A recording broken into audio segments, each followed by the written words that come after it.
తాజాగా పోస్టాఫీసులో ఇద్దరు పిల్లల పేరుతో కొత్త పథకాన్ని ప్రారంభించారు. పథకం పేరు బాల్ జీవన్ బీమా యోజన. ఈ పథకంలో కేవలం రూ. 6 పొదుపు చేస్తే సరిపోతుంది. మెచ్యూరిటీ సమయంలో మీరు కనీస హామీ మొత్తంపై రూ. 1 లక్ష రిటర్న్ పొందుతారు.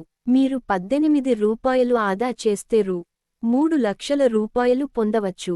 పొదుపు స్తోమతను బట్టి ఇది రూ. 6 లేదా రూ. 18 వరకు ఉండవచ్చు. అయితే పిల్లల పేరు మీద మాత్రమే పొదుపు చేయాలి. పిల్లల వయస్సు కనీసం 5 నుండి 20 సంవత్సరాలు ఉండాలి. ఈ పథకంలో పెట్టుబడి పెట్టడానికి తల్లిదండ్రుల వయస్సు కూడా పరిగణించబడుతుంది. అయితే ఈ పథకం కింద తల్లిదండ్రుల కనీస వయస్సు 45 ఏళ్లు మించకూడదు.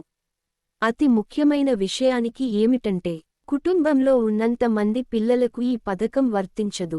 ఈ పథకం ఇద్దరు పిల్లలకు మాత్రమే వర్తిస్తుంది. ఇద్దరు పిల్లలకు రోజుకు రూ. 36 పొదుపు చేస్తే మూసివేసే సమయానికి రూ. 6 లక్షల వరకు పొందవచ్చు.